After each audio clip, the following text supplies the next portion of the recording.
أحيانا بحياته وأنعمنا بنعمته وبنعمته تتم الصالحات. أشهد أن لا إله إلا الله أشهد أن محمدا عبده ورسوله.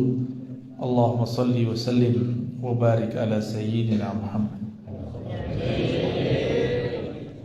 Saya kira tadi yang sholawat badannya gendut karena suaranya ngebas. Pas dilihat ternyata beliau sangat ramping. Terima kasih Pak ya, suaranya enak sekali. Semoga diberkahi oleh Allah. Itu sebanyak itu hafal ya. Saya aja nggak hafal-hafal Pak, karena dulu anti maulid. Anti maulid jadi sekarang demen sama maulid. Alhamdulillah. Mu'alaf. Judul kita apa?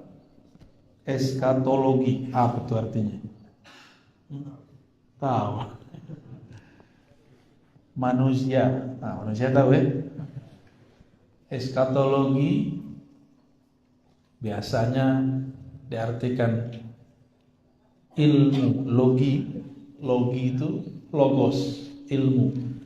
Kata-kata yang berkaitan dengan alam di luar kita, alam akhir zaman. Sebenarnya nggak di luar kita juga ya. Jadi alam atau kejadian atau pengetahuan tentang akhir zaman. Tapi ini sudah ada akhir zaman ya. Ini sebenarnya eskatologi dan manusia sudah cukup. Tapi khawatir nih Madura salah paham. Maka ditambahkan akhir zaman, ilmu akhir zaman dan manusia akhir zaman. Gitu. Kita di akhir zaman bukan? Atau merasa masih panjang nih? Udah sebanyak itu kiai wafat, udah sebanyak itu orang meninggal karena virus. Ini bukan pertengahan zaman, ini sudah akhir. Ini akhir zaman. Dulu Nabi ditanya oleh Jibril, "Mata sa'ah?" Kapan kiamat? Apa jawaban Nabi sallallahu alaihi wasallam? Apa jawabannya? "Mal mas'ul anha bi'alama minas sa'il." Yang ditanya tidak lebih tahu daripada yang bertanya.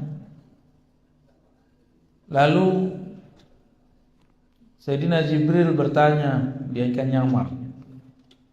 Ya udah kalau gitu engkau ceritakan kepada kami an amaratiha, mengenai amaratnya.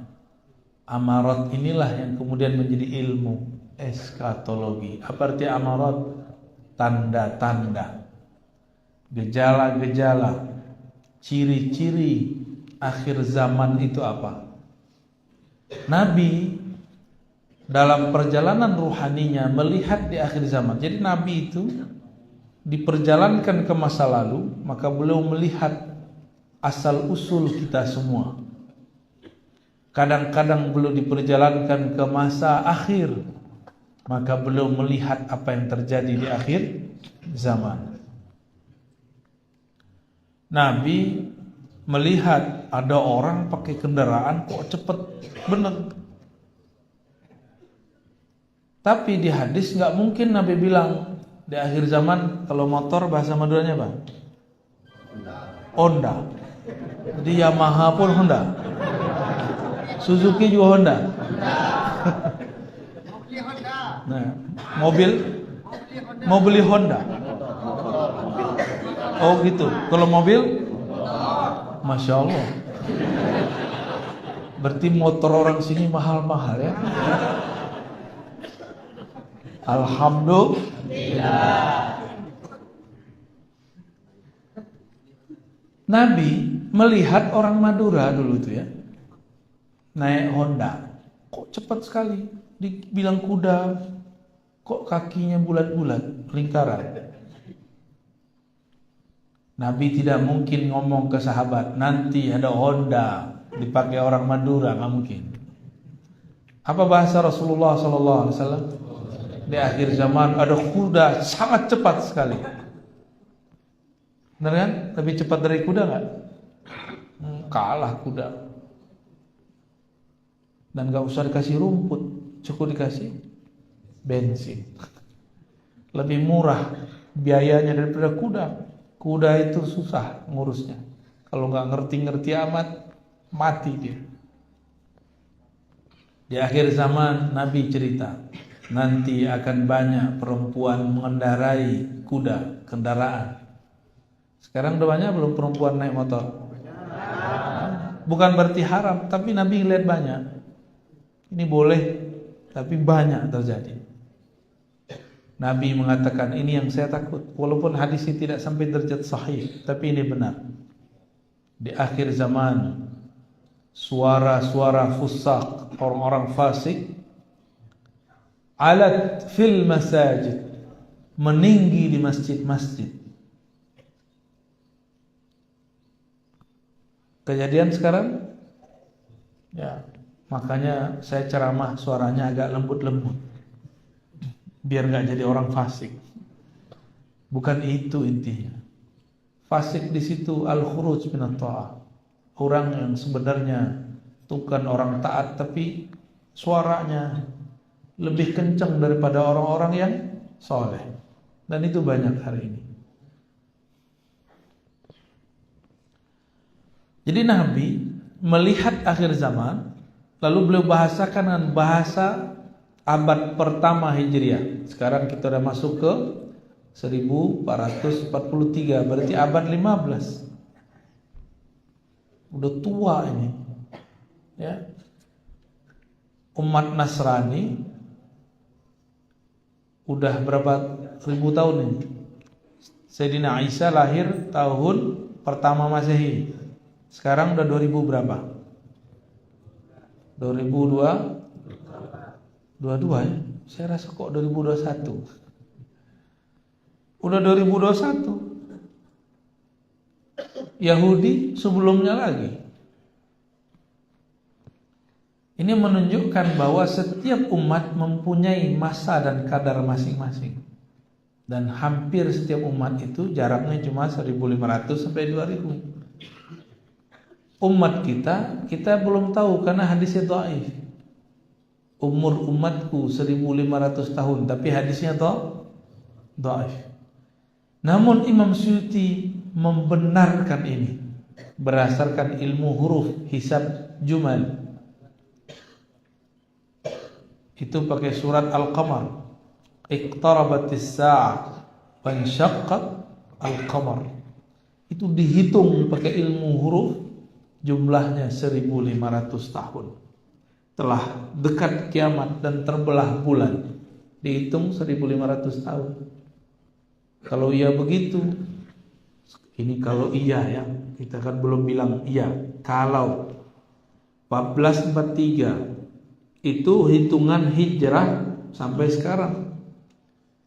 Kalau Nabi Muhammad mulai dakwah semenjak 10 atau 13 tahun sebelumnya, kita anggap 10 tahun. Karena riwayat Imam Tirmizi mengatakan Nabi 10 tahun di Mekah. Tapi riwayat kedua 13 tahun di Mekah. Kita ambil saja 10 biar gampang hitungnya. Sekarang 1443 tambah 10 tahun lagi berapa? 1453. Berarti umur umat gak nyampe 50 tahun lagi. Kalau versi riwayat ini. Terlepas dari itu semua, kita cukup melihat kejadian-kejadian hari ini. Jamaah subuh yang diberkahi Allah, ini hari Jumat ya, libur ya, meliburkan diri. Alhamdulillah. Nabi SAW mengatakan, setiap nabi sebelumku anzara, mengingatkan mengenai khurujid dajjal, akan munculnya ad-dajjal. Siapa yang disebut dajjal? Dajjal ini bahasa Arab mubalaghah, menunjukkan banyak. Apanya yang banyak? Dajjulunnya. Dajjulun bukan daglun ya. Dajjulun artinya kizbun, bohongnya. Dajjal maha pembohong, maha konspirator yang jago buat konspirasi. Itu Dajjal. Dajjal ini ternyata dulu adalah seorang Samiri. Samiri punya nama kecil Musa. Apa nama kecilnya? Musa ini punya ayah namanya Sam'un. Sam'un ini punya istri, belum hamil-hamil. Udah datang ke tabib, ke wali segala macam, belum juga hamil. Terakhir dia datang ke seorang yang dianggap tabib, tapi ternyata adalah iblis yang menyamar. Hati-hati. Kadang-kadang ada iblis menyamar atau minjem dukun. Ketika menyamar,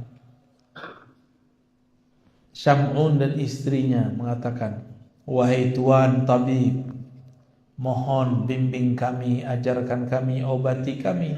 Istriku mandul, aku pengen punya anak." Kata iblis yang nyaman jadi dukun, "Baik, kamu dijamin punya anak, tapi syaratnya satu. Lakukan hubungan suami istri di kuil berhala setan." Akhirnya mereka yang penting punya anak, mau gimana aja terserah. Maka datanglah dua orang ini, sepasang ini ke kuil yang banyak berhalanya. Mereka lakukan hubungan di situ. Tidak ada doa, langsung tancap gas. Ternyata setiap hubungan tanpa doa, langsung iblis ikut serta menikmati. Yang capek kita. Terjadilah kemudian hubungan spesial. Tumpahlah an-nutfah dari si Sam'un kepada istrinya. Tapi itu bukan nutfah dia, itu nutfahnya iblis. Walhasil si istri hamil. Lahirlah pendek kata anak namanya Musa. Musa itu nama belakangan, tadinya gak ada namanya. Tiba-tiba kampung Samara banjir. Ayahnya tidak tahu hanyut kemana. Ibunya juga hilang. Tiba-tiba Allah kirim Sayyidina Jibril. "Hai Jibril, itu ada anak kecil, kamu selamatkan. Anak kecilnya aneh, kamu selamatkan." Itu anak kecil matanya belean. Tahu belean? Apa kata orang Madura? Bileun. Bileun. Sahih kan? Bileun. Biar nanti kalau ditanya, "Kamu bisa bahasa Madura?" Bisa. Bileun. Langsung digampar sama ngomong. Dan ini anak sepertinya aneh, kakinya tidak berkembang. Maka diambil oleh Sayyidina Jibril, diajarkan zikir dan dizikirkan supaya sembuh. Seharusnya ini anak tidak selamat, tapi diselamatkan. Berarti Allah juga yang ingin menyelamatkan tuh. Seharusnya kakinya tidak bisa berdiri, tapi dizikirkan Sayyidina Jibril sembuh. Tapi sembuhnya setelah 10 tahun. Di umur 10 tahun, matanya buka satu, bagian kiri, yang kanannya masih bileun. Sahih? Oh, sahih. Jadi orang Madura ya. Lalu diajarkan Al-Ismul A'zam, nama-nama Allah yang agung. Ternyata si Samiri ini diajak ke suatu pulau. Di pulau itu dia dididik oleh Sayyidina Jibril menundukkan binatang-binatang, mengendalikan pohon-pohon, dan menguasai gerak air dan udara. Mirip Avatar ya? Mirip, tapi bukan Avatar. Dia nggak bisa juga. Akhirnya diajarkan lagi zikir. Ketemu ular, ularnya yang dia patok, bukan ular yang matok dia. Ketemu apa aja, semuanya habis, cukup dia zikirkan, hancur. Dan dia bisa berbicara dengan binatang. Itu ilmu Sayyidina Jibril alaihissalam. Lalu Sayyidina Jibril dipanggil Allah. Mas Bril, balik. Baliklah Sayyidina Jibril. Ditinggallah Dajjal. Yang nama kecilnya siapa? Musa bin Sam'un As-Samiri. Karena dia dari kampung Samara. Bukan Samara bahasa Indonesia. Samara siapa? Sakinah, mawaddah wa rahmah. Itu mah asik. Banjir cinta. Kalau ini banjir air. Di saat yang sama di Mesir lahir seorang anak yang juga dihanyutkan di air. Maka bernama dia Musa juga. Musa berarti anak air. Bahasa Maduranya Pak, anak air. Ada istilahnya? Yang satu kata gitu nggak ada ya? Nggak ada. Sama berarti dengan bahasa saya. Dan ini juga aneh. Yang mungut Allah setting yang mungut justru musuhnya Allah. Fir'aun. Kalau tadi yang mungut siapa? Malaikat Jibril. Inilah hebatnya Allah Subhanahu wa taala.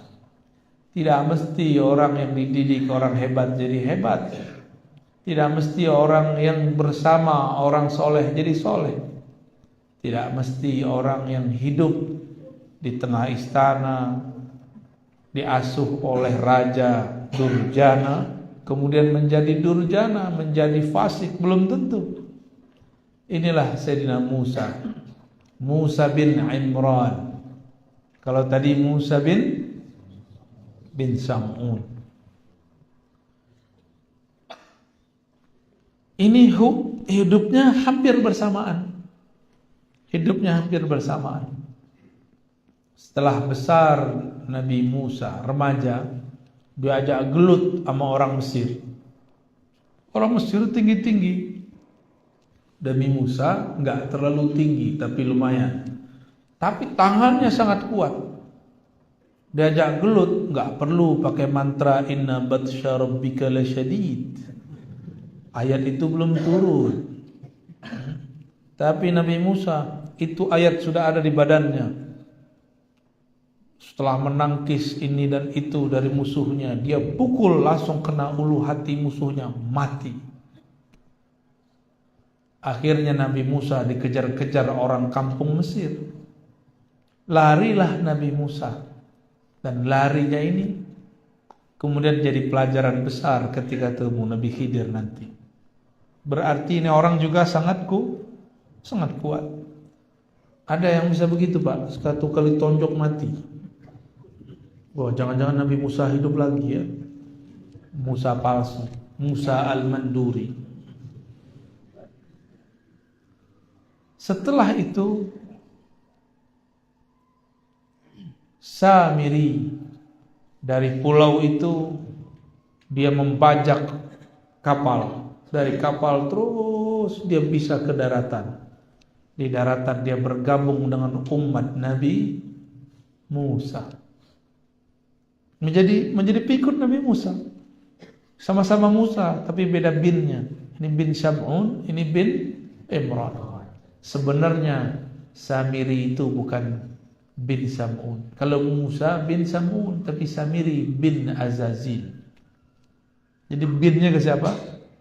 Maka setiap orang itu punya dua nasab. Ada nasab jasad, ada nasab ruh. Ruh yang ada pada Samiri itu anaknya iblis. Iblis itu namanya Azazil. Paham di situ? Ya. Dan itulah anak pertama dan terakhir dari Azazil yang bertubuh fisik manusia tapi berbatinkan pangeran iblis. Ini bukan dongeng loh Pak ya, cuma ceritanya saya buat seperti dongeng supaya gampang masuknya. Kalau saya sebutkan ayat kan pusing tak? Bil Arabiyah, pakai bahasa Arab biar kelihatan soleh. Sama aja toh. Samiri bergabung ke umat Nabi Musa. Nabi Musa anggaplah sudah dewasa, sudah menjadi nabi dan rasul, dan sudah berdoa, ya Allah angkatlah saudaraku Harun, lisannya lebih fasih. Tiba-tiba Nabiullah Musa dipanggil oleh Allah, hendaklah engkau pergi ke Goa Tur Sina. Diajak sama Allah ngobrol, bukan ngopi Pak, ngobrol. Jadi Allah itu asik, nggak seperti yang kita bayangkan. Allah itu tegang gitu ya, Allah itu menakutkan, Allahu Akbar. Nggak begitu. Allah itu santuy. Bismillahirrahmanirrahim, dengan nama Allah yang maha santuy. Jadi Rahman Rahim itu saking santainya Allah menyebut dirinya Rahman, menyebut dirinya Rahim. Giliran kiai kok galak-galak amat, Allah aja nggak galak kok. Galak itu hanya pada saat tertentu. Jadi ustadz, jadi kepala rumah tangga kok galak-galak amat. Jangan terlalu galak, jangan terlalu keras. Allah itu menyebut dirinya Rahman Rahim lebih sering daripada Qahar Jabbar. Ikutlah Samiri di kelompok umat Nabi Musa. Nabi Musa dipanggil. Berapa hari dipanggil? Awalnya salasina yauma, salasina laila, 30 malam. Tapi Nabi Musa dilarang gosok gigi. Hari ke-30 dia sadar, asik 30 hari gak makan, gak minum, gak tidur, hanya berbicara dengan Allah Subhanahu wa ta'ala. Nabi Musa kemudian sadar, loh kok mulutnya bau jigong. Tahu bau jigong? Ini mulutnya pada harum apa bau? Harum. Tapi kalau diketin pingsan gitu ya. Sayyidina Musa sadar, bau juga nih. Setelah itu beliau ambil akar yang kita sebut sekarang akar siwak, akar pohon arak namanya. Maka beliau bersiwak. Turunlah Sayyidina Jibril menegur, hei Musa, siapa yang nyuruh kamu bersiwak? Allah nyuruh kamu berbicara dengannya. Ya sudah kalau gitu, sempurnakan jadi 40 hari. Begitu disebutkan dalam riwayat yang dinukil oleh Imam As-Surawardi dalam Awariful Ma'arif. Setelah 40 hari, Sayyidina Musa pulang ke kampungnya Bani Israel. Dia lihat, kok orang gak ada yang sholat. Semuanya pada datang ke suatu tempat di lapangan. Di lapangan itu ternyata ada replika sapi, anak sapi, al-ijil. Dan orang-orang sujud kepada ijil, karena ijilnya kelihatan bisa ngomong. Ternyata ada Musa kedua di sana yang namanya Samiri. Si Samiri, dia bisa ilmu zikir dan dia menggunakan zikirnya untuk memindahkan suara dari kolbunya ke sapi kecil, patung sapi. Akhirnya orang-orang melihat bahwa sapi kecil itu bicara. Maka mereka menyembah sujud kepada sapi kecil. Terlihat oleh Nabi Musa, langsung Nabi Harun dicari, saudaranya. Nabi Harun ini jenggotnya, gak ada orang Madura panjang jenggot seperti itu ya. Jenggotnya semuanya jenggot pandemi. Udah minimalis semua. Jenggotnya kena vaksin Pak. Jenggot Nabi Harun sampai ke dadanya. bahkan sampai ke pusarnya dalam riwayat, oleh Nabi Musa, langsung ditarik jiwanya. Kau nih gak bertanggung jawab, gak becus. Tinggal cuma 40 hari. Lihat no umat, sudah menyembah berhala namanya sapi kecil. Apa kata Nabi Harun? Ya bena ummi, wahai anak emakku. Wah, itu panggilan sangat mujarab tuh, nyebut emak. Langsung Nabi Musa lepaskan. Nabi Harun kemudian mengatakan, aku tidak sanggup untuk membimbing mereka karena ada orang bernama Samiri. Padahal Samiri kalau ngomong gak jelas, matanya belean satu, orangnya gak tinggi, pendek tapi kekar, sakti. Sedangkan Sayyidina Harun badannya luar biasa, gagahnya orang ini, berkarisma karena jenggotnya panjang. Beliau tidak sanggup membimbing umat walaupun pintar berpidato. Jadi Nabi Harun ini kalau pidato lebih cakep dari Nabi Musa. Tapi ternyata pidato tidak cukup untuk merubah umat. Setelah itu Nabi Musa datang ke umatnya. Umatnya kemudian pada sadar semua, oh iya ya, kenapa kami menyembah anak sapi kecil? Sebagai tanda tobat mereka, faktulu anfusakum, maka bunuhlah diri kalian sendiri. Maka mereka bunuh dirinya. Itulah tobatnya Bani Israel yang menyembah berhala, menyembah al-ijl, anak sapi kecil.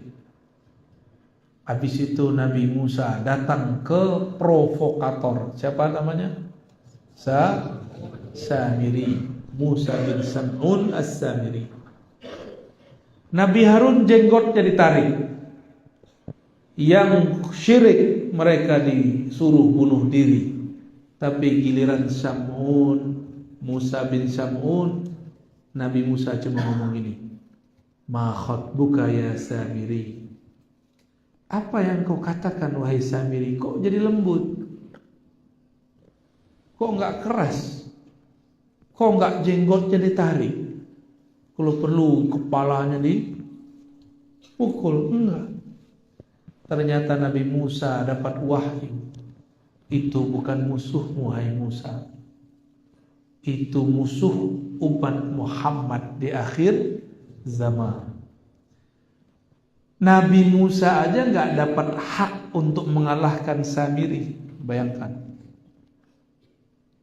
Nabi Harun kalah oleh Samiri. Nabi Isa hampir terbunuh oleh Samiri. Nabi Zakaria dibelah badannya waktu masuk ke dalam pohon oleh Samiri. Ashabul Kahfi hampir terbunuh oleh Samiri. Samiri semua itu yang bekerja itu.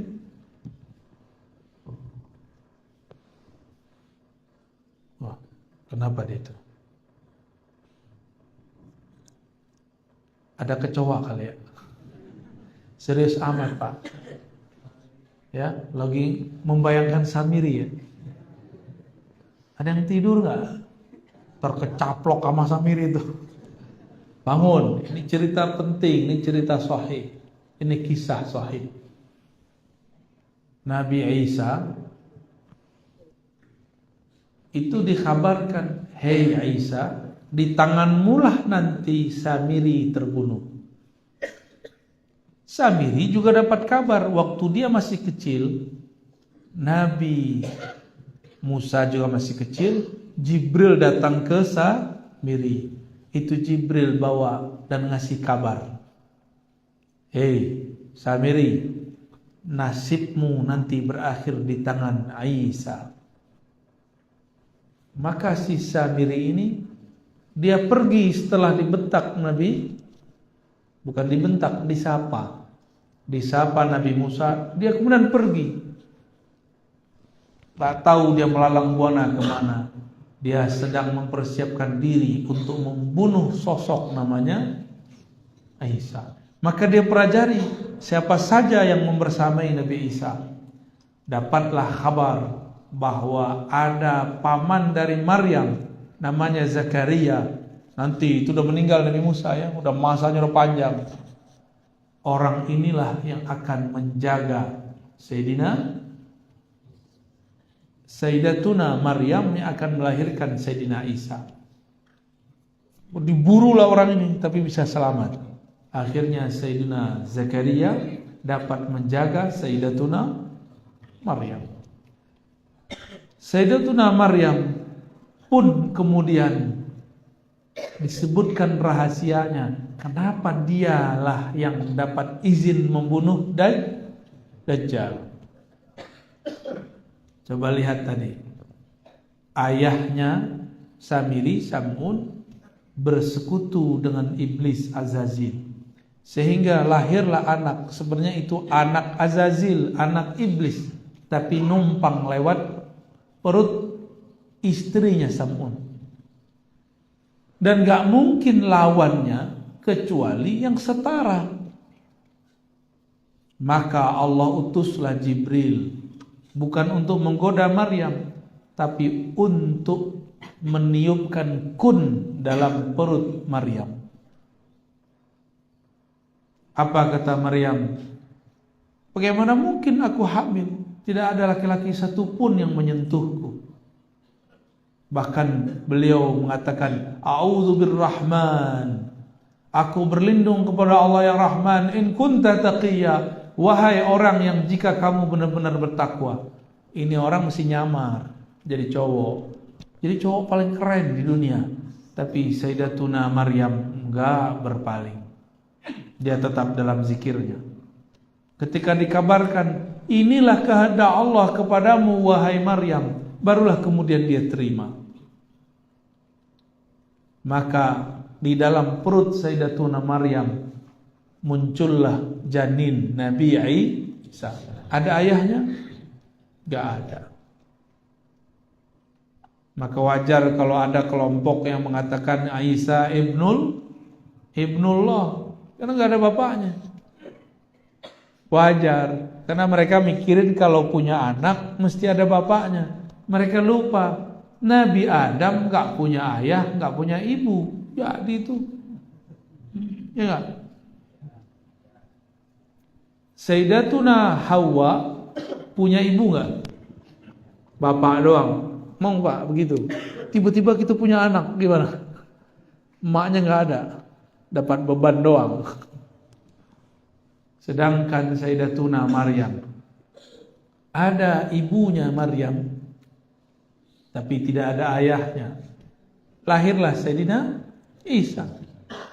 Hanya sosok begini yang bisa mengalahkan siapa? Tapi dengan perintah imam di kalangan umat akhir zaman. Nah, ini canggihnya di situ.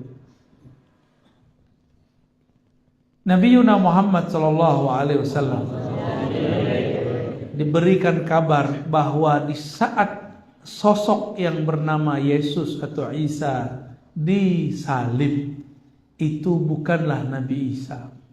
Wa ma salabuhu, tidaklah mereka menyalibnya. Wa ma qataluhu, tidaklah mereka membunuhnya.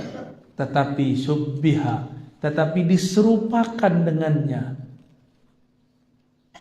Allah angkat beliau, rafi'uka ilayya, aku angkat engkau, mutawafika, aku sempurnakan urusan. Di saat itu umur Nabi Isa 32,5 tahun, mau masuk 33 tahun. Itu seumuran siapa Pak? Ali berapa umurnya? 34. Ya, masih lebih tua antum. Nanti berapa jom? Mu'alam. Masih muda dia ini ya. 33 atau 32. Ketika Samiri nyamar jadi murid Nabi Isa, namanya Yudas Iskariot. Siapa nama muridnya? Yudas Iskariot ini nyamar jadi orang soleh. Dan dia bisa merubah matanya menjadi mata yang agak sedikit tidak belean. Walhasil murid-murid Nabi Isa tidak satupun sadar kalau ini adalah Samiri. Berhasillah buat konspirasi. Ternyata ketika mereka makar, Allah lebih bagus makarnya. Dia makar ingin membunuh Nabi Isa ketika tidak ada orang. Ternyata apa yang terjadi? Allah serupakan Nabi Isa dengan seseorang. Orang itu yang ditangkap. Berarti gagal Samiri?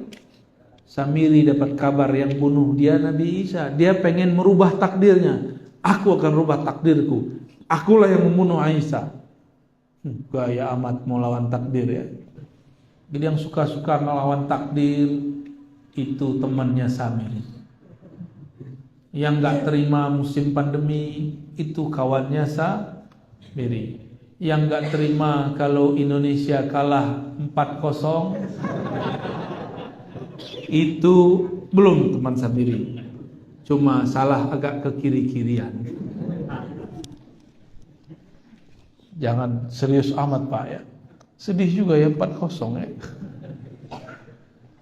Baik. Lalu Samiri ini berkembang terus. Ketemu Ashabul Kahfi, dia mau hancurkan Ashabul Kahfi, tapi Allah selamatkan Ashabul Kahfi. Maka selamatlah Ashabul Kahfi masuk satu goa di Yordan. Alhamdulillah kami sudah pernah ke sana. Tapi sekarang Allah tutup tempatnya. Itu mereka tidur 309 tahun. Itu tidur apa itu? Ada nggak tidur 309 tahun? Itu tidur yang bukan tidur. Tubuhnya yang tidur, ruhnya nggak tidur. Ruhnya bersama Allah Subhanahu Ta'ala. Kan semua orang yang tidur ruhnya diambil, dipegang, lalu dibalikkan. Tapi dikembalikannya bukan tidur malam, bangun pagi. Kapan dikembalikan? Setelah 309 tahun. Lalu dikeluarkan sebentar, dimasukkan lagi. Pertanyaannya, ada nggak hadis yang menyebutkan Ashabul Kahfi mati? Nggak ada. Oleh karena itu, dalam hadis-hadis yang dikumpulkan Imam Qurtubi dalam kitab Tazkirah, beliau menyebutkan bahwa di akhir zaman Allah bangunkan kembali Ashabul Kahfi. Nanti dia berjuang bersama Imam Mahdi, Nabi Isa melawan Ya'juj Ma'juj, bukan melawan Dajjal. Dajjal nanti urusan kita. Ternyata Ashabul Kahfi ini pengikut Nabi Isa. Hidupnya antara Nabi Isa diangkat dengan Nabi Isa, Nabi Muhammad diutus. Di antara itu.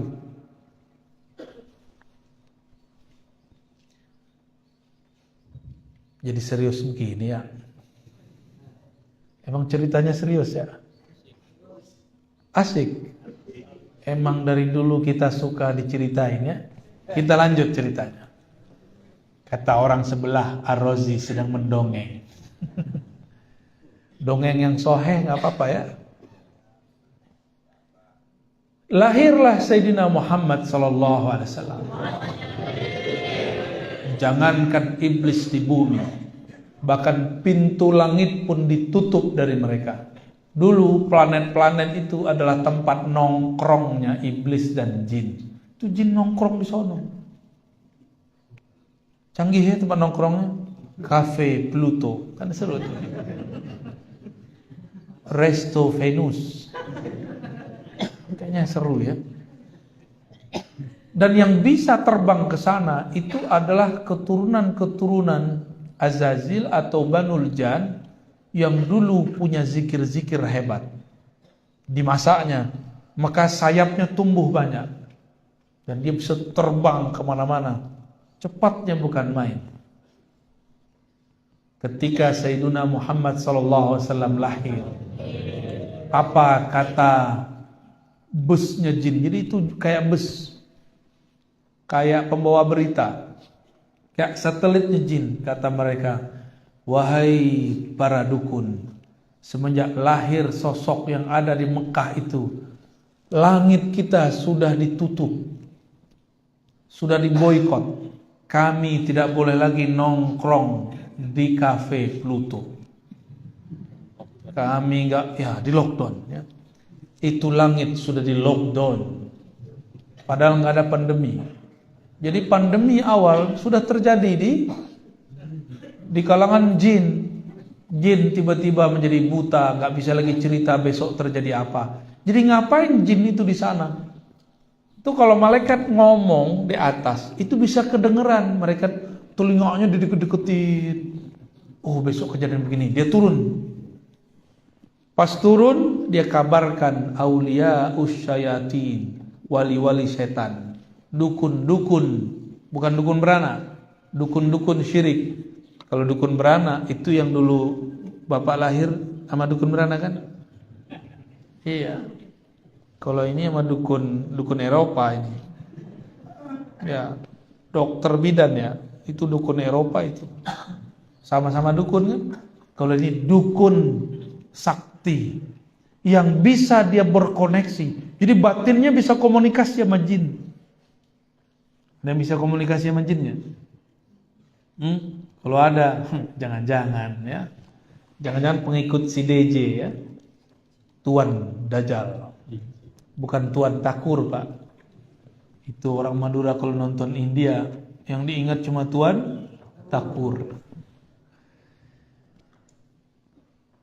Ketika turun, mereka kemudian mengabarkan, itu pintu langit ditutup dan semua yang bisa terbang ke langit mengatakan ditutup.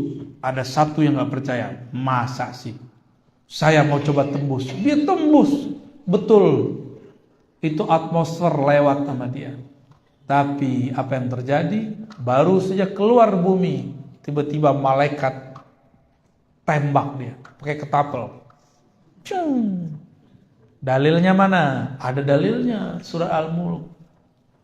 Walaqad zayyana as-samaa'a ad-dunya bimasabiha wa ja'alnaha rujuman lisyayatin.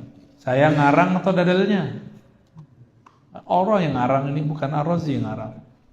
Itu bintang-bintang meteor-meteor dijadikan rujuman untuk nembak setan-setan nakal. Jadi jin itu kalau nakal langsung jadi setan. Kalau dia benar, dia langsung jadi muslim. Dan yang jin muslim tidak banyak. Ya, ini ada yang ikut Pak jin muslimnya Pak. Mau dikasih tahu? Ntar kabur semua, sotoy gitu. Usut punya usut yang bersayap paling bagus, disuruh keliling bumi. Kamu keliling bumi, siapa yang sedang lahir? Dilihat, banyak yang lahir tapi nggak ada yang aneh. Tahu-tahu di satu tempat padang pasir ada air zam-zam tidak jauh dari sana. Lahir seorang keturunan Nabi Ibrahim bernama Sayyiduna Muhammad sallallahu alaihi wasallam. Ketika itu lahir, cahaya memancar darinya. Bergetarlah kekaisaran Romawi, istana raja-raja Persia. Bahkan banyak negeri saat itu kemudian mengalami goncangan. Majusi punya menara api, apinya padam, padahal tidak pernah padam selama-lamanya. Baru kali itu padam. Maka kembalilah si pencari berita ini kepada tuannya, tuan iblis, tuan yang dia memimpin kelompok-kelompok jin dan setan. Apa kata si pemberita? Wahai tuan, ternyata ada sosok bercahaya lahir di Makkah. Ketika dia lahir, itu bergetar sampai ke Kaisaran Romawi, bergetar sampai kepada istana raja-raja Persia, bisa menghancurkan, memadamkan api kelompok Majusi. Barulah kemudian bergetar, ketakutan itu iblis. Wah, oh ini zamannya. Berarti ini nabi yang ditunggu-tunggu, yang merupakan musuh besar kita. Dia dan umatnya setara dengan nabi-nabi, semua nabi yang ada. Jadi kita ini kalau jadi ulama itu setara dengan nabi zaman dulu Pak. Kalau ulamanya benar, kalau ulamanya Benar, kalau alama beda lagi, apalagi ubaru. Sekarang banyak ubaru, dikit-dikit bid'ah. Bid'ah. Kullu bid'atin dhalalah wa kullu dhalatin finnar. Kayaknya dia doang yang bisa baca hadisnya. Sadarlah mereka. Di saat itu Allah kemudian ambil si Dajjal yang sedang mencari-cari, dikerangkeng di suatu pulau, dirantai. Saat dia dirantai, Tamim Ad-Dari sempat melihatnya. Jadi Tamim Ad-Dari ini pelaut. Ketika dia terdampar di satu pulau, nggak tahu pulaunya di mana, dia melihat sosok Dajjal. Saat itu masih dirantai. Sekarang dia lepas Pak dari rantainya. Sekarang si Dajjal sudah lepas dari rantainya. Dia sudah tinggal lihat mana negeri yang mau dihancurkan. Dia cukup mengarahkan badannya dan dia membacakan lapar-lapar tertentu. Dia mengirim sinyal-sinyal kepada aulia-aulianya, asisten-asistennya. Maka cenayang-cenayangnya terima. Masuk kabar. Mirip seperti wahyu. Dan orang ini dianggap wali di kelompoknya. Kelompoknya saya tidak boleh sebutkan, ya, karena masih rahasia juga. Takut juga kita masih salah, ya. Kita sedang tunggu kelompok ini muncul. Dan selama ini menunggu, muncullah mereka dalam bentuk penyebaran pandemi. Jadi pandemi ini kerjaan mereka ini. Ada nggak negara yang nggak kena pandemi Pak sekarang? Ada nggak? Nggak ada. Semuanya kena. Berarti ini bukan perang biasa. Ini sudah perang luar biasa. Saya nggak nakut-nakutin Pak. Ini sudah luar biasa. Waktu pandemi yang kena orang Depok, yang ditutup komplek di Madura, benar nggak? Untung masjidnya tidak ditutup. Komplek aja. Biasa anak komplek, sok higienis. Tahu higienis nggak? Kemana-mana harus pakai hand sanitizer. Padahal kalau sering-sering pakai masker, ini berbahaya juga untuk paru-paru. Udara sebagus di Madura, emang bagus ya? Sebanyak pohon, sama jin-jin di pohon juga masih ada di situ. Masih banyak hijau-hijau begini. Tiba-tiba kita disuruh pakai masker. Ini emang betul-betul kok tiba-tiba kita mau aja ya? Ya sudah, kita terima, ya. Kita terima mereka makar, tapi ingat Allah lebih hebat makarnya. Ini awalnya Pak. Pandemi itu virus, nggak mungkin berkembang sendiri. Virus itu dibuat dan disebarkan. Jadi saya nggak percaya virus itu kemudian datang dari orang bandara ditutup. Itu kerjaan mereka aja. Memang dibagi-bagikan. Namanya virus pasti dibagi. Ditambah dengan yang terkena bisa menyebarkan. Kalau nunggu begitu kelamaan. Emang disebar ini. Karena mereka pengen makar. Tujuannya cuma satu. Pengen cek, sudah ada belum orang akhir zaman yang jadi musuh dan Dajjal? Kalau ada, bunuh di tempat. Seperti dulu Sayyidina Muhammad SAW dicari-cari oleh ahlul kitab, kelompok Yahudi. Apa kata mereka? Carilah Nabi akhir zaman. Kalau ketemu, faktulu, bunuh. Saya enggak ngarang-ngarang. Ini terdapat dalam hadis Nabi riwayat Imam Tirmizi. Hadisnya sahih. Sayyidina Muhammad kecil, masih remaja, diajak berdagang oleh pamannya Abu Talib ke negeri Syam. Sampai di suatu negeri, Sayyidina Muhammad SAW karena masih dianggap remaja, tidak ajak bertemu seseorang. Ternyata ada orang yang mengajak ketemu Abu Talib dan kafilahnya dari Mekah. Abu Talib dipanggil oleh seorang pendeta yang sangat tawadhu, namanya Bukhairah. Siapa namanya? Bukhairah. Buhairah ini mengatakan, wahai Abu Talib, apakah sudah semua anggotamu ikut masuk ke dalam tempat kami? Kata Abu Talib, sudah. Tapi Buhairah bilang, pasti ada 1-2 orang yang belum. Lalu Abu Talib bilang, oh iya, ada anak saya, masih remaja, anak bawang. Ternyata yang dianggap anak bawang itu sang penyelamat. Buhairah mengatakan, bawa aku kepadanya. Akhirnya Abu Talib membawa sosok Buhairah kepada Nabi Muhammad muda. Terjadilah dialog ini tidak disebutkan dalam hadis, tapi disimpan dalam kolbu ahli ma'rifat. Mereka berdialog. Selesai dialog, maka kemudian Buhairah ngomong kepada Abu Talib. Apa kata beliau? Hai Abu Talib, hazal ghulam nabiyyun. Anak ini bukan anak sembarangan, ini nabi. Abu Talib merinding dengar, nabi? Apa itu nabi? Bengong dia. Ini Sayyidul Anbiya wal Mursalin. Ini penghulu para nabi sebelumnya, para rasul sebelumnya. Yang kamu bawa ini, tolong bawa pulang. Segera pulangkan dia. Karena kalau Yahudi ketemu, qataluhu, pasti mereka membunuhnya. Karena ini sosok yang mereka mau bunuh dari dulu. Akhirnya Abu Talib kaget dan dia mengirim 1 orang menemani Sayyidina Muhammad remaja untuk pulang. Lalu Nabi Muhammad jadi pengembala lagi. Kemudian beliau mengurusi Ka'bah lagi. Macam-macam pekerjaan Nabi Muhammad di Makkah. Sangat sibuk.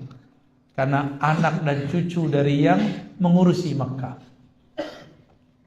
Jadi kalau ketemu sosok ini pasti dibunuh.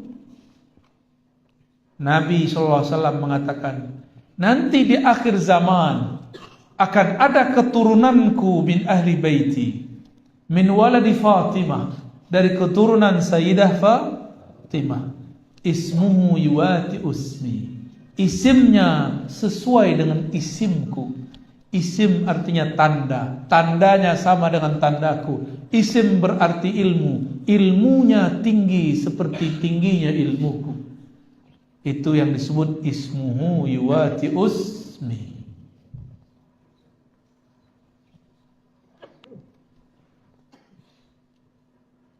Apabila bumi telah dipenuhi dengan zulman wa jawra, maka Allah akan utus orang ini. Jadi imam akhir zaman itu juga diutus, tapi bukan sebagai rasul dan nabi, sebagai seorang pemimpin wali, pemimpin para wali. Ini lagi yang mereka cari nih. Kalau ketemu bunuh. Dan salah satu cara untuk mengetahuinya, yang dapat mengangkat virus itu cuma wali, pemimpin para wali. Hanya pemimpin para wali. Doa mereka zahirnya nanti ada menteri yang bekerja, ada zahirnya ada ini yang bekerja, tapi hakikatnya doa mereka. Dulu waktu virus SARS 2010 itu doa beliau selesai. Doa para wali itu. Sekarang Allah tidak izin kita untuk berdoa. Apalagi beliau tidak diizinkan berdoa. Makanya virus sampai sekarang masih ada. Bahkan masih ada 4 atau 3 lagi, Pak. Terakhir apa namanya? Omikron. Kapan dia nikah sama tante kita ya? Jadi om aja dia. Bener, namanya Omikron. Omikron, Omkiron. Apa namanya? Omikron ya. Salah sebut kita. Masa mereka bisa serius, kita serius mulu ya. Ini virus gak mungkin diangkat kalau gak doa wali-wali Allah. Tapi para wali sekarang disuruh tidak berdoa angkat. Cukup mengatakan raditu billahi robba. Aku ridho takdir Allah apa saja aku terima. Mau pandemi 1000 kali lipat silakan. Mau ditusuk vaksin silakan. Tapi saya dengar orang Madura vaksin tidak perlu, yang perlu aplikasinya ada. Benar begitu? Waduh, bisa ngerjain juga nih. Yang penting masuk mall boleh ya. Datang, ada mall apa di sini? Mall jin. Masuk ke mall jin pakai peduli lindungi, kata jin nggak laku. Jadi mereka lagi nyari sosok ini. Saya juga sedang menunggu sosok itu. Lalu antum masih main-main aja ya. Anak-anak masih sibuk aja nge-game ya. Nggak mempersiapkan diri untuk munculnya beliau. Kita harus mempersiapkan diri, Pak. Mempersiapkan diri dengan kolbu yang bening. Ruh yang selalu ingin bertemu dengan Bapak ruhnya, Sayyidina Nabi sallallahu alaihi wasallam. Ciri-cirinya, dialah orang yang paling mengerti ilmu ruh. Dan itu bukan kita. Kita ini cuma menukil beberapa saja yang bisa kita baca dari kitab dan kita dengar dari beberapa guru. Yang paling mengerti ilmu ruh, karena dulu si Dajjal mengirim orang-orangnya datang ke Rasulullah bertanya, yas'alunaka 'anir ruh. Mereka bertanya kepada engkau, hai Muhammad, apa hakikat ruh? Ar-ruh. Lalu Allah mengatakan ke Nabi Muhammad sallallahu alaihi wasallam, Qulir ruh min amri Rabbi. Katakan hai Muhammad, ar-ruh itu urusan Tuhanmu, bukan urusan kalian. Wa ma utitum, ini jangan salah paham. Tidaklah kamu diberikan, wahai ahli kitab, bukan Nabi Muhammad. Wa ma utitum, kan Nabi yang ngomong. Katakan hai Muhammad, wa ma utitum, kalian ini hai ahli kitab tidak diberi ilmu ini illa qalila, kecuali sedikit. Tapi ini sedikit menurut Allah. Orang kaya Madura itu biasanya pengusaha besi sama pupuk, benar kan? Bener gak? Sampai ke Jakarta, Pak. Itu kalau Bapak jalan di Parung, samping kiri kanan ada rongsokan mobil-mobil mewah atau mobil-mobil yang ada besinya, itu pastikan Al-Manduri. Orang Parung aja bingung, ini siapa yang punya tanah seluas ini? Siapa yang bisa beli bekas-bekas mobil sebanyak ini? Itu orang Madura itu. Kalau dia bawa ke sini, Pak, nggak muat lagi pulau ini ya.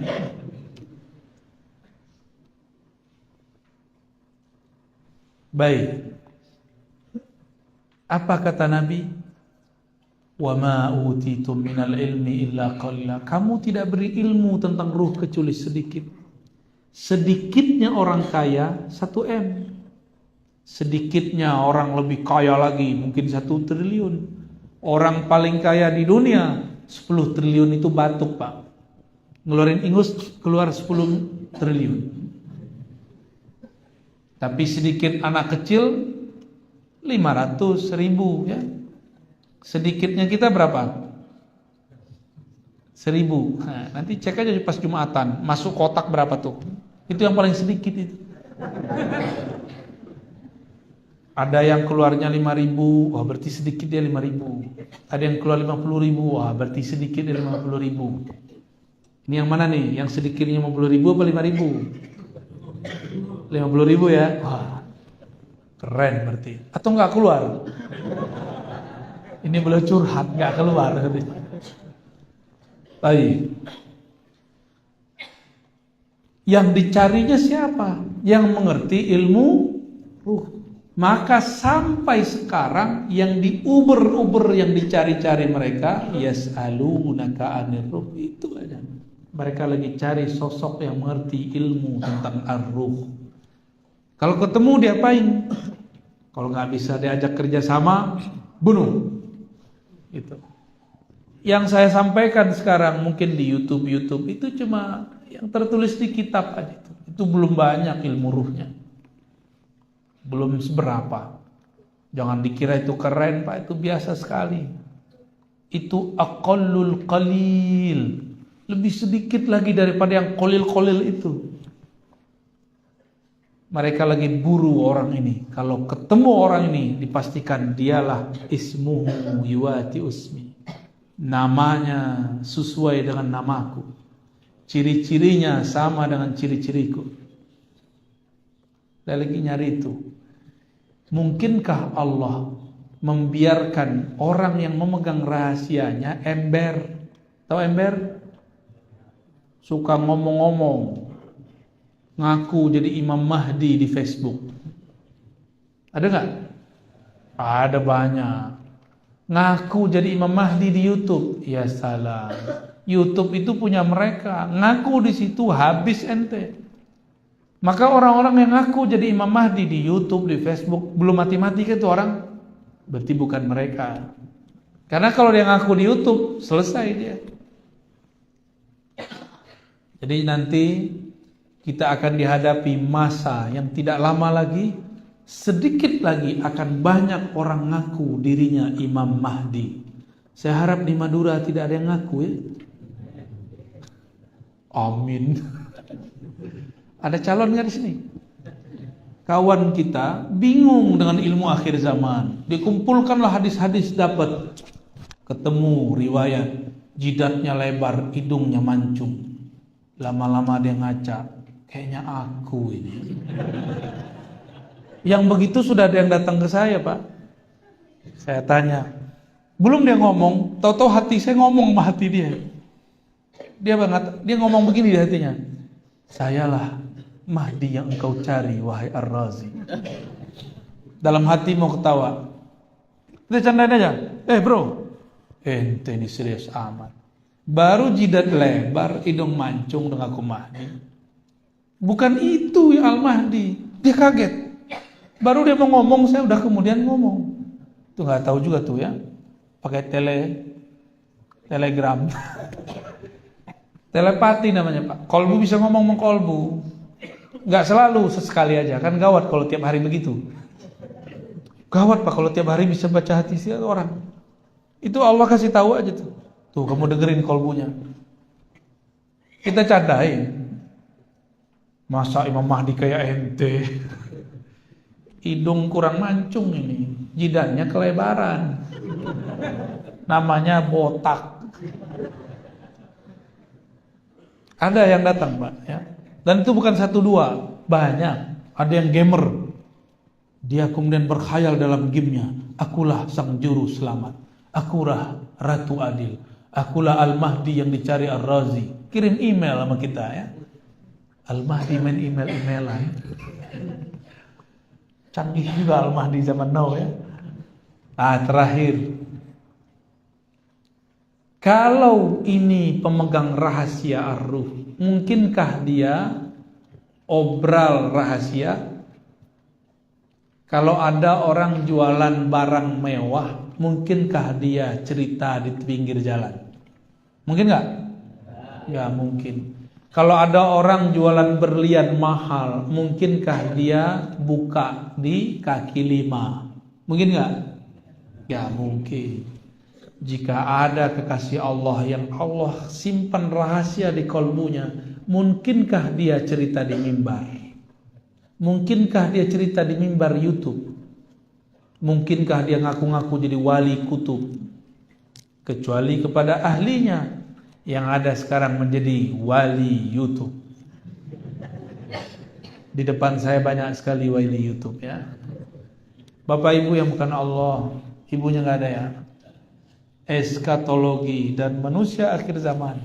Maksudnya kita harus mulai sadar. Semua agama, semua aliran sekarang sedang menunggu itu. Kok masih ada orang ngomong, Ar-Razi ini ngomong apa ini? Ini dunia masih panjang. Dia lupa 2 tahun lalu kayak mau mati, kayak mau stres di kompleknya ketika pandemi di Depok. Tapi yang tutup komplek dia. Pandeminya di mana? Depok, Pak. Orang pertama kena. Itu langsung tutup semua komplek di mana-mana. Aneh gak tuh? Berarti betul pandeminya ada, cuma beritanya lebih besar dari kenyataannya. Tapi kemarin kejadiannya lebih besar dari beritanya. Setiap hari ada sekian orang mati, tapi beritanya dikurang-kurangi. Itulah kerjaan mereka ya. Maka saya cuma mengajak, mengingatkan seperti Nabi Yuna Muhammad SAW mengingatkan. Apa kata beliau? Aku ingatkan kalian mengenai kemunculan Ad-Dajjal, sang pembohong besar. Bukan hanya sistem, tapi ada sosoknya. Inilah yang diingatkan dulu oleh setiap para nabi, hatta Nabi Nuh. Tapi semua nabi tidak satu pun yang menghadapi Dajjal kecuali Nabi Musa. Itu pun tidak berlawanan. Yang dapat tugas umat akhir zaman. Berarti tugas kita berat apa ringan? Berat. Maka nanti orang yang tidak kenal ma'rifatullah, pasti dia melenceng kepada Dajjal. Dikira Dajjal lah Al-Mahdi. Nauzubillah min. Oleh karena itu berdoalah setiap akhir sholat. Allahumma inni a'udzubika min fitnatin Dajjal. Ya Allah, jaga kami dari kekacauan yang disebabkan Dajjal. Baik kekacauan sebelum dia keluar atau setelah 40 hari dia keluar. Nanti ada masa dia keluar 40 hari. Sama seperti zaman Nabi Musa. 40 hari. Tapi rasanya 40 tahun. Gimana kira-kira? Rasanya 40 tahun. Kuat gak hidup zaman begitu? Kalau gak minta mati duluan aja ya. Jadi jangan protes kalau kena pandemi ntar. Emang dia minta meninggal ya. Tapi tenang, itu kan makarnya iblis. Kalau Allah makar, kira-kira lebih menang yang mana? Wa makaru wa makarallah. Mereka makar, Allah juga makar. Mereka konspirasi, Allah juga konspirasi. Mereka setting cerita, mereka sebar pandemi, Allah akan atur itu semua. Wallahu khairul makirin. Allah sebaik-baik makar. Tenang aja Pak. Yang penting kenal Allah. Jangan panik, jangan suuzon. Jika ini muncul di hati, insya Allah kita aman. Insya Allah.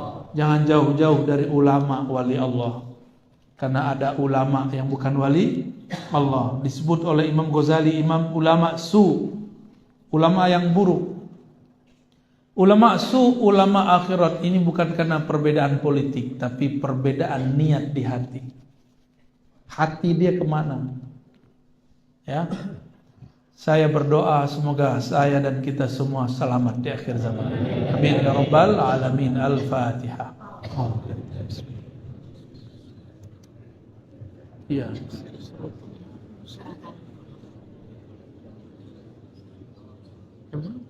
Azunnu akthar. 16. Lama sekali pagi di sini ya. Masih 6:16 saja. Padahal terang. Oke. Apa lagi? Khalas? Cukup? Tanya jawab. Baik. Silakan Ustaz Ali dikondisikan.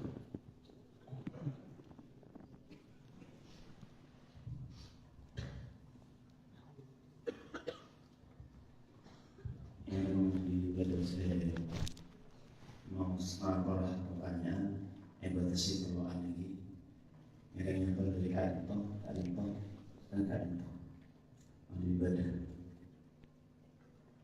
Terjemahannya apa itu? Dipersilakan bertanya satu, sedangkan di tengah dari sisi sebelah kanan sana depan satu lagi. Saya akan berdiri pun yang ada dipersilakan di depan.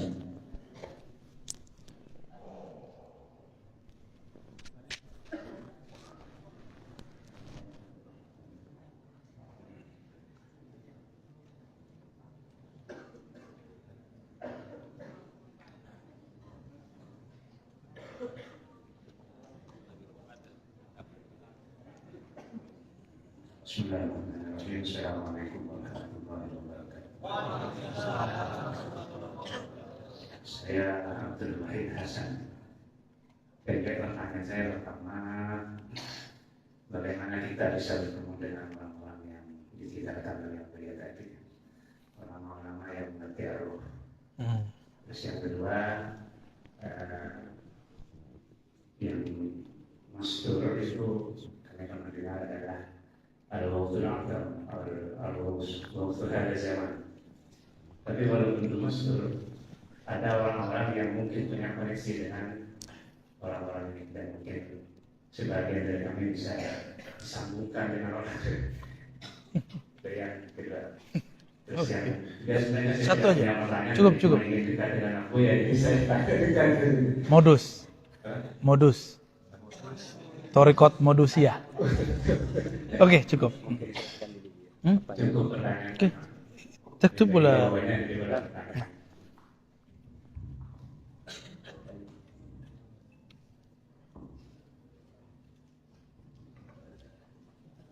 Assalamualaikum warahmatullahi wabarakatuh. Selamat.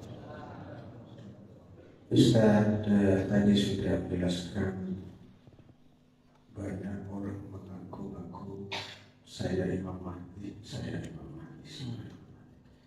Yang saya mau tahu yang ciri khasnya nanti untuk kita bisa membedakan mana itu yang Imam Mahdi yang asli, itu dari mana dan dari apa. Gitu Ustaz. Assalamualaikum. Assalamualaikum warahmatullahi wabarakatuh. Dipersilakan.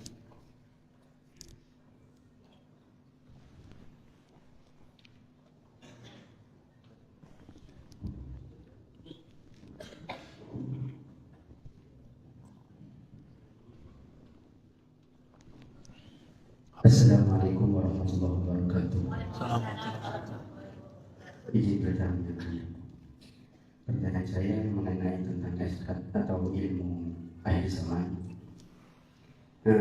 Quran surah ke-31 ayat 34 Allah berfirman, Innallaha indahu ilmu sa'ati ala Allah yang mengetahui tentang hari kiamat. Jika dikaitkan dengan hadis yang dibawa oleh Buya tadi, man mas'ul a'lamu nas-sa'ilna. Mungkinkah seperti keinginan orang-orang hebat bisa menjangkau kapan kiamat terjadinya? Oke. Terima kasih. Assalamualaikum warahmatullahi wabarakatuh. Assalamualaikum warahmatullahi wabarakatuh. Halas.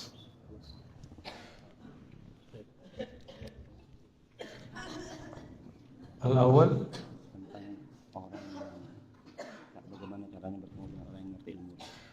bagaimana cara mengakses atau ketemu al-wali, al-kutub, al-ghaus ya.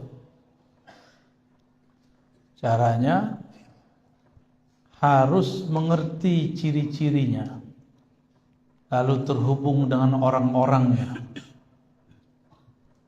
Masalahnya orang ini Allah sembunyikan 70 lapis, Pak. Wajahnya bisa ribuan wajah. Maka di sini orang lihatnya begini. Dan gak mungkin dia kayak kita-kita ini kemana-mana pakai kopiah ya. Orang Madura kan kemana-mana pakai kopiah, Pak ya. Kalau di ilmu hadis itu orang Madura paling cocok jadi ahli hadis. Karena di ilmu hadis itu orang kalau copot kopiah khawarimul muru'ah itu tuah dia langsung jatuh. Apa bahasa orang sini itu? Marwah dia langsung jatuh. Benar marwah ya? Muru'ah bahasa Arabnya. Saya lihat di pasar aja pakai kopiah. Para sholat juga belum tahu ya. Sholat subuh, kita lagi sholat subuh dia lagi pakai kopiah semua. Emang udah jadi tradisi. Luar biasa. Kita nggak boleh suzon. Siapa tahu udah ada sholat duluan. Cuma kan lintasan hati ini kan bisa nakal. Orang sholat kok dia malah ke pasar. Padahal dia sholat di pasarnya. Kan bisa jadi. Bisa jadi. Biasa, suuzon ini kan dari setan. Kita sama setan ya tipis-tipis lah.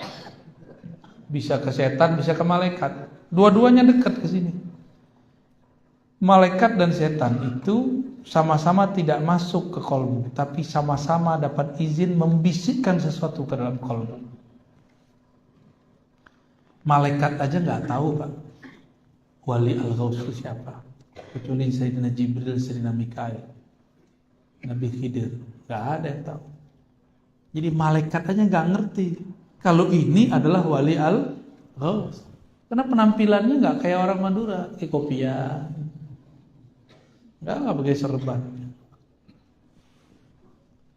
Kalau ada orang, Bapak nih ngelihat ada kiai ikut main kartu gimana? Percaya nggak dia kiai? Sulit kita percaya. Bisa jadi Allah kemudian sembunyikan dia dengan laku-laku begitu, lakon namanya. Bisa jadi. Makanan ini banyak, yang begini tuh banyak. Jadi nggak boleh juga langsung oh kayaknya ini nih jidatnya udah lebar nih, hidungnya mancung. Tunggu, jidat lebar, hidung mancung itu kelihatan nanti semua setelah diislah. Ada kata kunci daripada al-wali al-ghaus ini, yang nanti lewat beliau kita tahu al-Mahdi. Bahwa al-Mahdi itu diislah dalam semalam. Apa arti islah? Diperbaiki Allah zahirnya supaya sesuai dengan batinnya dalam semalam. Berarti sebelum itu al-Mahdi zahirnya berantakan. Zahirnya gak ketahuan. Tapi yang pasti al-Mahdi itu min waladi Fatimah, keturunan Sayyidah Fatimah. Jadi kalau ada zuriat Nabi tidak dipercaya oleh sekelompok orang, kelompok ini adalah alat-alatnya Dajjal, walaupun jenggotnya sama dengan Habib Umar. Paham? Ada nggak kelompok yang nggak percaya habaib sekarang? Banyak. Itu kelompok antek-anteknya Dajjal. Ada nggak? Saya banyak ketemu. Kita ini cinta ke semua habaib, meskipun mereka beda politik. Yang penting dia Habib, ana uhibbuka.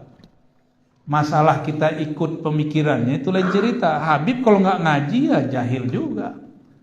Habib kalau nggak sholat ya fasik juga. Habib kalau dia ngaji, dia bermakrifat, lebih cepat jalan rohaninya daripada kita. Karena di darahnya sudah ada darah Nabi Sallallahu Alaihi Wasallam. Jadi jangan berlebihan juga. Kita hormat ke habaib, tapi tidak semua dari habaib itu benar. Kita takzim. Kenapa kita takzim? Karena jangan-jangan Al-Mahdi dari fam yang ini, fam yang itu, fam yang ini. Kita kan nggak tahu. Siapa tahu dari fam yang ini, gitu. Ini rahasianya kenapa harus hormat kepada ahlul bait. Ya, Ustaz, kok ada Habib begini? Ya balik lagi, kenapa ada Habib begitu? Apa hak kita melarang Habib A harus begini, Habib B harus begitu? Kan nggak ada. Berani nentang Habib Lutfi? Berani nentang Habib Rizik? Ini dua orang udah beda loh, sama-sama Habib. Bener nggak? Bingung nggak tuh? Pasti bingung. Ada Habib Jindan, beda lagi. Ya, ada siapa? Habib Bahar, beda lagi. Ada Habib Al-Manduri, beda-beda tuh Habibnya. Ada Habib yang alim, baca kitabnya bagus. Tapi kalau di Pulau Jawa, saya nggak tahu di Madura, karena ini baru hari ketiga saya di Madura. Jadi belum ngobrol-ngobrol banyak. Di Jawa ada beberapa fam habaib yang disembunyikan oleh kiai-kiai. Dia nggak mau dikenal sebagai habib. Karena kalau sudah dari habib, berat. Tapi terlihat nanti nikahnya pasti lingkaran mereka. Ini ciri-ciri habaib itu begitu dari dulu. Kalau nikah pasti lingkaran-lingkaran mereka. Maka saya curiga kiai-kiai di Jawa yang asli, di Madura yang asli, kan nikahnya muter-muter aja. Anak kiai ini nikah dengan anak kiai itu udah. Itu sama dengan fikih para habaib, kufu namanya. Syarifah dilarang menikah kecuali dengan syarif. Walaupun itu tidak masuk ke Quran dan Sunnah, tapi dimasukkan dalam fikih kufu. Ya boleh kita berbeda di situ, tapi jangan mencari perbedaan yang panjang. Jadi gimana caranya ketemu? Jangan jauh-jauh dari Sayyid Habib. Ya. Tapi ini pasti Habibnya bukan Habib yang terkenal. Gitu. Pasti bukan namun yang terkenal ini kita takzim. Siapa tahu di belakang dia. Siapa tahu bukan pro Habib A, bukan pro Habib B. Dia pro sendiri karena dia seorang wali al-ghaus. Dia enggak butuh dengan kita. Kita yang butuh dia. Ini yang banyak kan ustadz butuh jamaah, bukan jamaah butuh ustadz. Paham maksud saya? Jamaah ngerti apa sih? Kok bisa nyetir-nyetir ustadz? Ustadz kok mau disetir sama jamaah? Akhirnya kacaulah ustadz ini dengan ustadz itu karena jamaahnya berbeda. Saya berharap kepada para kiai, ya, para lora, para gus, punya pendirian yang jelas. Meskipun umat tidak ikut kita, nanti akan Allah pilihkan mereka yang ikut kita. Gak usah kemudian ngikutin selera jamaah. Jamaah ini berubah-ubah tergantung berita. Ya. Beritanya bukan langsung dari pemberitaan, beritanya lewat WA. Sungguh bener aneh zaman ini. Itu bagian dari Dajjalun, Pak. Kebohongan-kebohongan itu dimulai sekarang dari WA, dari YouTube. Hati-hati. Jadi hindari, Pak. Saya sudah mengurangi baca WA. Bahkan saya ngelihat handphone tuh kayak ancaman. Jarang buka udah. Apalagi berita-berita di grup, ngapain dibaca? Baca kitab kek. Ya. Kok tulisan yang dibaca tulisan di WA? Jadi orang kita ini rajin baca WA. Kitab disuruh baca langsung ngantuk. Saya nih buka kitab di sini pasti langsung ngorok. Pas udah subhanakallahumma wa bihamdika melek lagi. Coba aja kiai-kiai kita buka kitab pada tidur. Pengennya ngaji sambil ngerokok. Mungkin ngerokok lah Ustaz ya. Ya enggak masalah, cuma kan kurang sopan aja. Baik. Jadi jangan jauh-jauh dari zuriat Rasulullah. Tapi bukan mereka yang terkenal itu. Tapi biasanya yang mastur-mastur. Ini clue-nya segitu doang Pak, bisa dijelasin. Karena saya juga sedang progres Pak. Terus saya ngomong begini, nanti banyak di luar yang GR. Akulah yang dicari Ar-Razi. GRNT ya. Di akhir zaman itu ada kata kunci. Saya sudah sebutkan di banyak tempat. Mungkin di sini baru pertama kali. Di akhir zaman ada khilafah ala minhajin nubuwah. Kekhalifahan itu minhajnya, sistemnya, cara membangun dan kerjanya sesuai dengan manhaj kenabian. Manhaj kenabian itulah kalau diturunkan disebut ismi. Ismuhu yuwati usmi. Isim dia, sistem ilmu dia sama dengan ilmuku. Enggak pakai ini, tapi pakai ruh. Pakai apa? Kalau ruh itu tempat Allah mengirimkan wahyu dan ilham. Maka gerak dari wali al-ghaus bukan pakai kecerdasan ini, dia pakai kecerdasan ruh. Ruh ini suka-suka Allah, maka dia tiba-tiba berubah. Tiba-tiba begini, tiba-tiba begitu. Beda dengan otak kita. Kita pengennya rapi. 1, 2, 3, 4, 5. Kalau ruh kan enggak, dari 1 bisa loncat ke 7, 7 bisa mundur lagi ke 3. Suka-suka ahlur ruh. Karena ahlur ruh ini mereka unlimited. Hampir ketahuan mereka mundur lagi. Jadi 0 lagi, enggak ketahuan. Ntar mulai lagi nanjak. Begitulah terus. Jadi kita nih mikir, kayaknya udah muncul nih. Kita dekatin, hilang. Kayak gitu modelnya. Ya. Jadi penciriannya apa? Minhajnya minhaj nubuwah. Nubuwah itu artinya al-ilmu billah. Ilmu mengenal Allah dan adanya di ruh. Udah dapat 2 itu Pak. Ahlul bait, ilmu ruh. Berarti kalau dia politisi nggak masuk, dia ngartis nggak masuk, dia ustadz terkenal belum masuk, Habib terkenal bukan mereka. Tanya aja mereka, Bapak kalau nggak percaya tanya sama Habib terkenal, pasti dia bilang saya lah bukan Mahdi, saya cuma orang Imam Mahdi. Ada haknya dikit ya. Khalas, ada lagi? Satu ciri-ciri yang palsu dan asli, terus Allah berbicara tentang kiamat. Tapi bagaimana mungkin ada orang yang tahu tentang kiamat? Oke. Ciri-ciri Mahdi palsu, mereka melakukan cocok logi. Satu. Yang kedua, stres. Orang stres banyak ngaku Imam Mahdi, Pak. Jadi kejadian pandemi ini banyak bikin orang stres. Tiba-tiba dia dengar, ini orang stres nonton YouTube. Ketemulah di situ Ustadz ngomong ciri-ciri Imam Mahdi, ciri-ciri fisik Mahdi. Itu yang saya ceritakan tadi. Ciri-ciri fisik Mahdi, jidat lebar, hidung mancung. Ini samping saya panggilannya mancung, hidungnya mancung dari samping, Pak.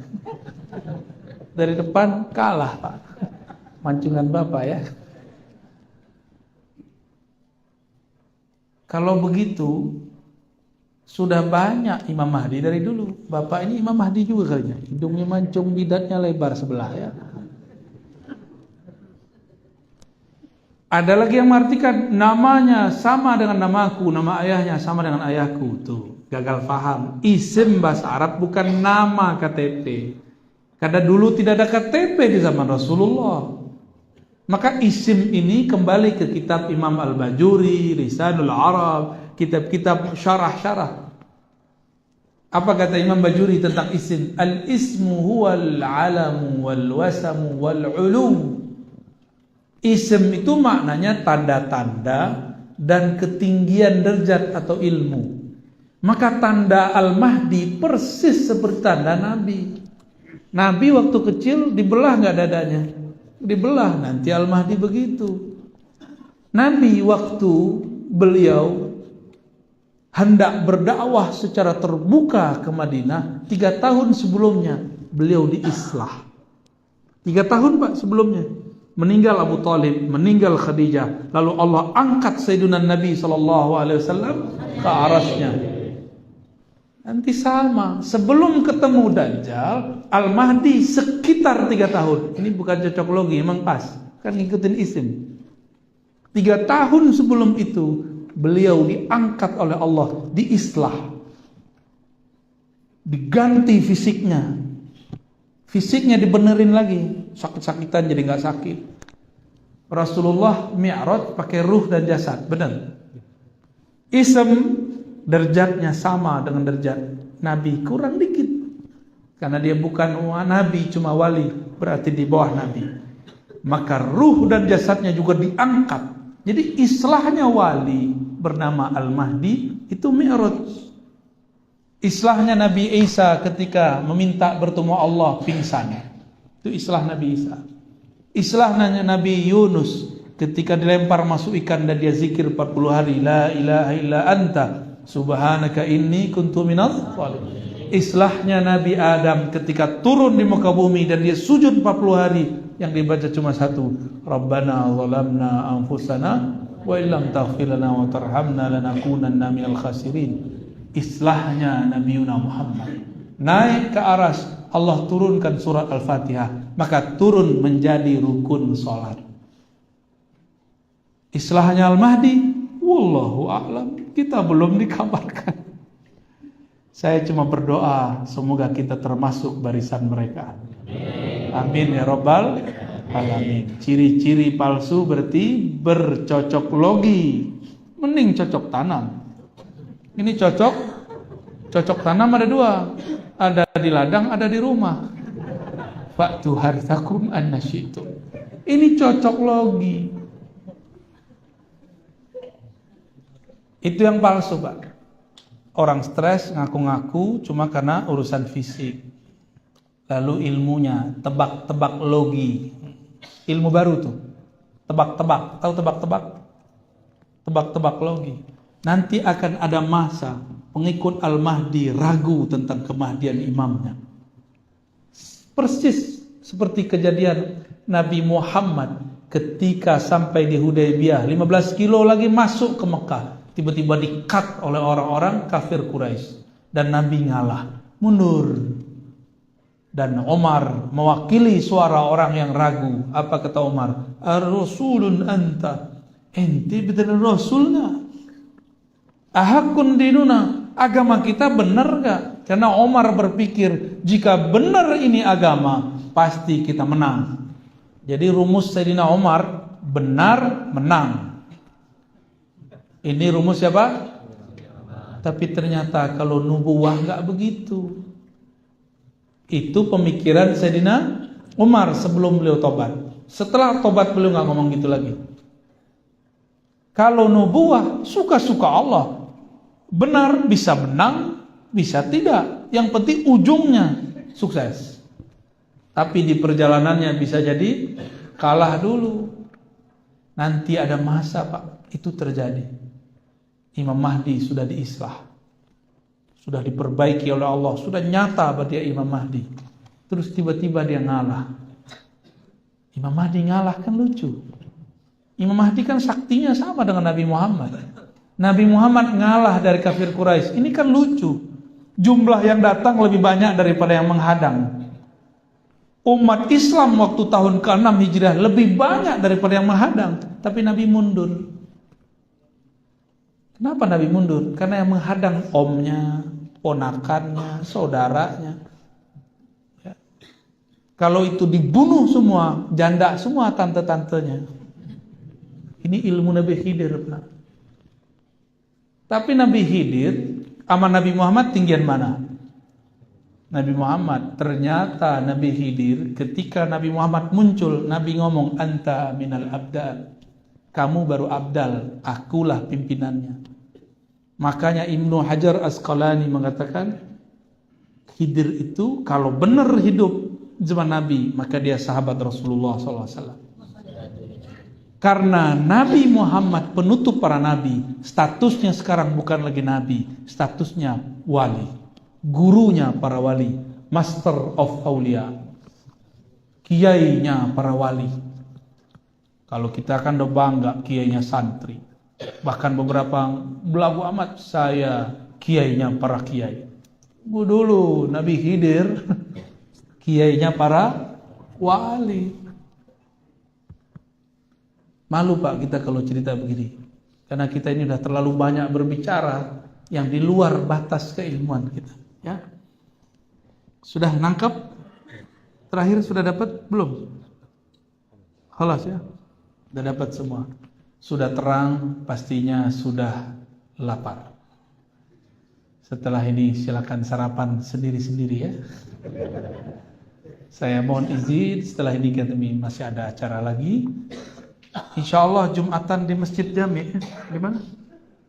Tapi jangan tinggal masjid ini Pak, tersepi. Masjid Jami apa namanya? Syuhada ya, InsyaAllah Jumatan ya. Kalau tidak ada tugas, silakan bergabung di sana. InsyaAllah kita ketemu lagi di lain waktu. Mohon izin tidak salaman, cukup dengan kolbu ya. Wa sallallahu ala sayyidina Muhammad. Subhanakallahumma wa bihamdika asyhadu an la ilaha illa anta astaghfiruka wa atubu ilaik. Assalamualaikum warahmatullahi wabarakatuh.